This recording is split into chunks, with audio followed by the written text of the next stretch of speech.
Jammu Kashmir assembly में आज सुबह से ही हंगामा जो है वो देखा गया। डेली वेजेस को लेकर हंगामा जो है वो जम्मू कश्मीर की असेंबली में बीजेपी ने खड़ा किया, लेकिन उसके बाद जब उमर अब्दुल्ला ने आखिरी में सवाल दिया तो उन्होंने एक कमेटी जो है वो डेली वेजेस को लेकर यहाँ पर बना दी। लेकिन इस पर बात करने के लिए फिलहाल हमारे साथ तारिक हमीद कर रहा है, कांग्रेस के स्टेट प्रेसिडेंट भी हैं, विधायक भी हैं। सर, पहले कुछ दिन पहले भी मैंने आपसे डेली वेजेस को लेकर बात की थी, लेकिन आज जो कमेटी बनी है उससे खुश हैं? आपकी शुरुआत की है उमर साहब ने। देखिए, सबसे पहले तो हम ये कहना चाहेंगे कि हम इस डेली वेजेस का इशू जो है, जहां आजकल हम वो हमारा पार्टी का जो प्रोग्राम है, हमारी रियासत हमारा हक, उसके तहत हम डेली वेजर्स हों, टेम्पररी एम्प्लॉइज़ हों, ये 15-20 कैटेगरीज हैं, उनके बारे में भी बात करते आए हैं।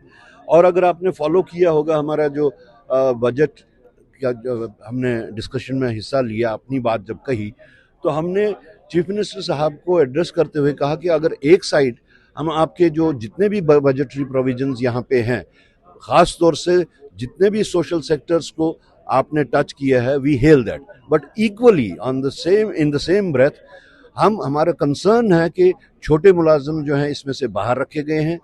और उसमें हमने 15-20 कैटेगरीज का नाम भी गिना कि कौन कौन सी कैटेगरीज जो है उनको एड्रेस किया जाना चाहिए था।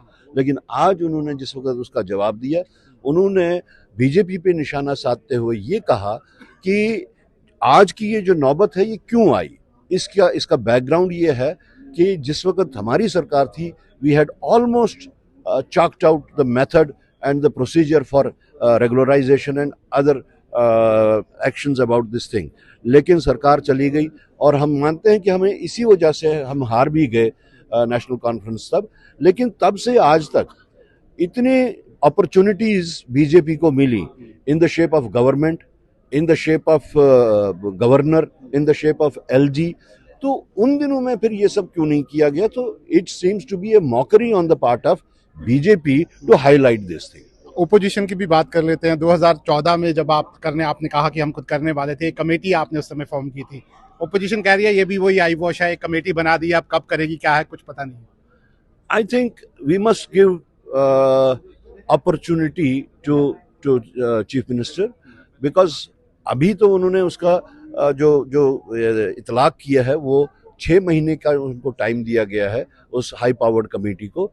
सो in the interest of the people of the Jammu Kashmir, specially this class, we must give him an opportunity, उसके बाद ही कुछ कहा जा सके। एक बात उन्होंने जो कही, उन्होंने कहा कि जब पिछली सरकार थी तो उन्होंने भी एसआरओ 520 तो लाया, लेकिन सिर्फ 500 कुछ लोगों को उन्होंने उसमें पक्का किया, बाद में रीऑर्गेनाइजेशन के बाद एक पूरे दरवाजे ही उन्होंने बंद कर दिए।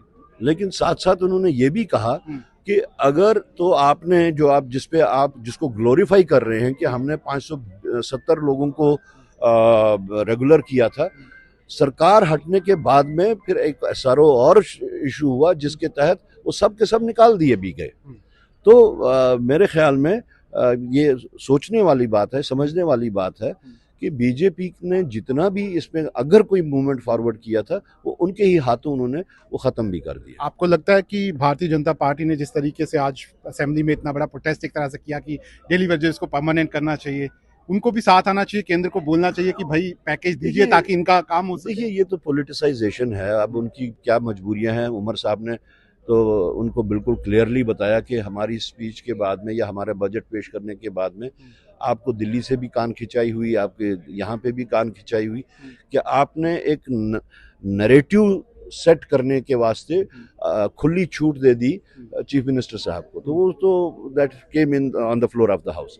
लेकिन जहाँ तक प्रोटेस्ट का ताल्लुक है, if I remember, I had come a little late in the house, लेकिन जिस वक्त उन्होंने वॉकआउट किया, दैट वाज नॉट फॉर जो ये कह रहे हैं कि हमने, या जो आप कह रहे हैं कि एम्प्लॉइज के इशू पे हुआ था। उस वक्त 1931 के उन शहीदों की बात उठी तो नेशनल कॉन्फ्रेंस की तरफ से एक सीनियर मेंबर ने ये कहा कि 1931 के शहीद हमारे तब भी हीरो थे, आज भी हीरो हैं, कल भी हीरो रहेंगे।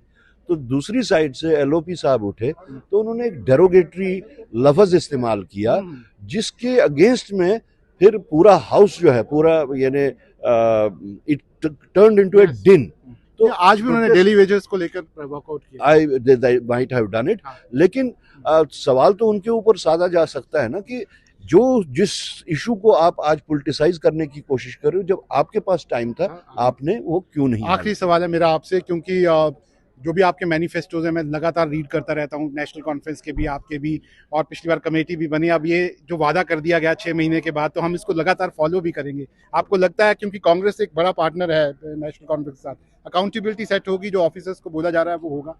देखिए, सबसे पहले तो हमारे मैनिफेस्टो में ये है, ये नेशनल कॉन्फ्रेंस के मैनिफेस्टो में भी है, हमारे मैनिफेस्टो में भी है।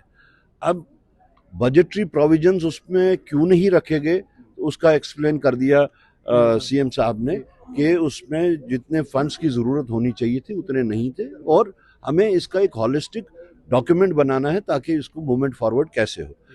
एज अलायंस पार्टनर्स हमारे ऊपर ये जिम्मेवारी बनती है कि हम इसको एज वॉच डॉग्स इसको वॉच करें, और अगर कहीं पे इसमें कोई कमी आती है, कोई लैक्सिटी आती है, तो as watchdogs, as partners in the government, we need to have the accountability on it. तो वो नेशनल कॉन्फ्रेंस की लीडरशिप अपनी तरफ से जो करेंगी सो करेगी, लेकिन कांग्रेस भी इस चीज़ को बहुत ही गहराई और बहुत ही शिद्दत से इस चीज़ को फॉलो करेगी। ठीक है, तो आप देख सकते हैं अब्दुल हमीद कर्रा साफ तौर पर कहना है कि ये जो कमेटी बनी है इसको कांग्रेस भी देखेगी कि 6 महीने के अंदर ये कमेटी फॉर्म होती है और जो इससे कहा गया है वो किया जाता है या नहीं।